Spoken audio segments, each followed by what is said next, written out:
আর বাংলাদেশের সংখ্যালঘুদের উপর আক্রমণ, উদ্বেগ প্রকাশ করে পদক্ষেপের দাবি ভারতের। ময়মনসিংহে পিটিয়ে পুড়িয়ে খুন দীপু দাস, আর দীপু দাস খুনে দিল্লিও সরব হয়েছে।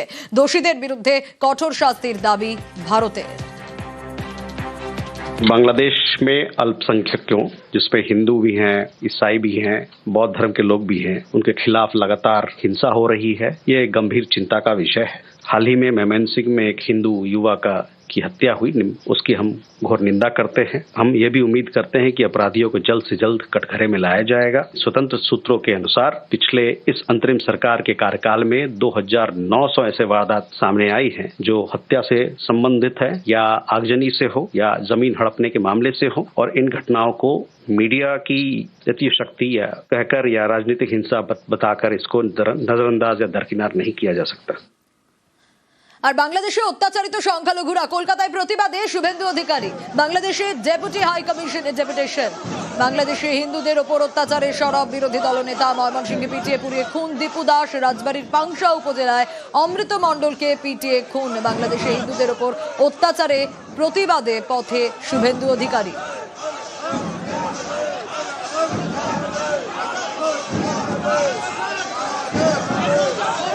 দীপু দাসের হত্যার প্রতিবাদে পথে শুভেন্দু অধিকারী। দেখাচ্ছি সেই ছবি। ময়মনসিংহে পিটিয়ে পুড়িয়ে খুন দীপু দাস। শুধু দীপু দাস নয়, অমৃত মণ্ডল, রাজবাড়ীর পাংশা উপজেলায় অমৃত মণ্ডলকে পিটিয়ে খুনের অভিযোগ। আর বাংলাদেশে হিন্দুদের উপর অত্যাচারের প্রতিবাদে পথে নামেন শুভেন্দু অধিকারী। এদের উপরে আমরা তো সার্জিক্যাল স্ট্রাইক চাই, सबक सिखाना चाहिए। जैसे इजराइल सिखाया गाजा में, उस तरीके से हमारी भारत की 100 करोड़ हिंदू सबक सिखाना चाहिए, जैसे ऑपरेशन सिंदूर में पाकिस्तान को हम लोग सबक सिखाया।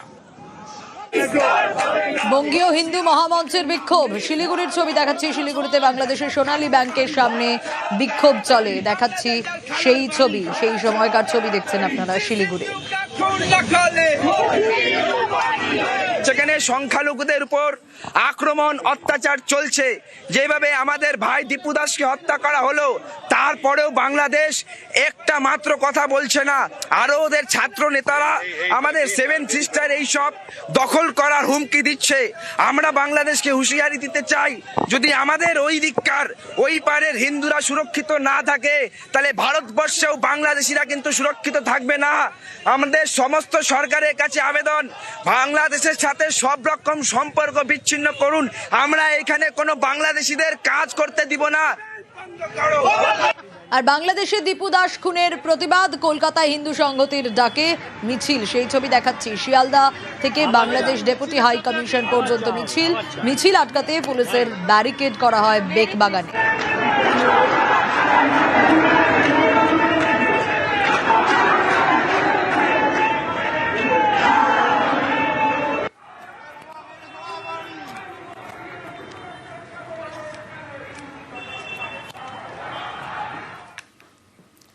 বাংলাদেশে নিষিদ্ধ আওয়ামী লীগ। প্রধান উপদেষ্টা মোহাম্মদ ইউনূসকে নিশানা হাসিনার। তদারকি সরকারের সিদ্ধান্তকে চ্যালেঞ্জ।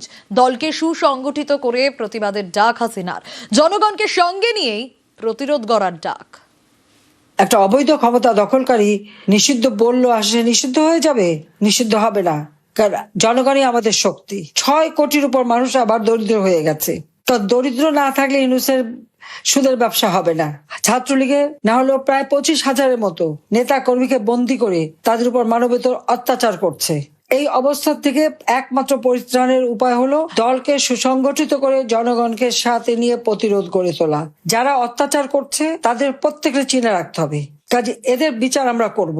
আজকে বাংলাদেশের জনগণের ভোটের অধিকার ছিনিয়ে নিয়েছে, নির্বাচন নামে একটা প্রহসন করতে যাচ্ছে। এটা কিসের নির্বাচন হবে, যেখানে আওয়ামী লীগের প্রায় 50%ই তো আমাদের ভোট। এদেরকে বাদ রেখে কার ভোট করতে চায় তারা?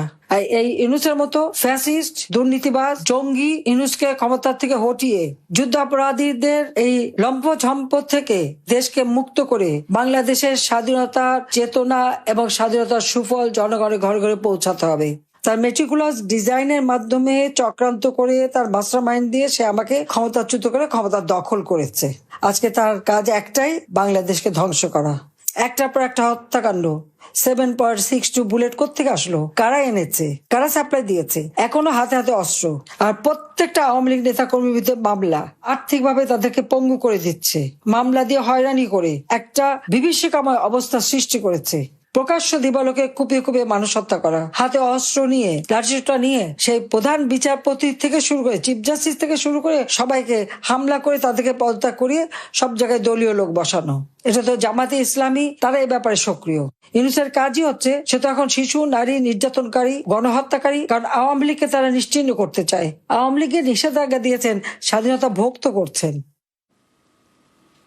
বাংলাদেশে ভোটের আবহ আর 17 বছর পর তারেক রহমান বাংলাদেশে ফিরেছেন। বাবার কবরে শ্রদ্ধা জানালেন তারেক রহমান। জিয়াউর রহমানের কবরে শ্রদ্ধা জানান ছেলে তারেক। সাভারের স্মৃতিসৌধে মুক্তিযুদ্ধের শহীদদের শ্রদ্ধা জ্ঞাপন বিএনপির ভারপ্রাপ্ত চেয়ারম্যান তারেক রহমানের। খালেদা জিয়ার আরোগ্য কামনায় বিশেষ প্রার্থনাও করেন। ঢাকার সব মসজিদে শুক্রবার বিশেষ প্রার্থনা হয়।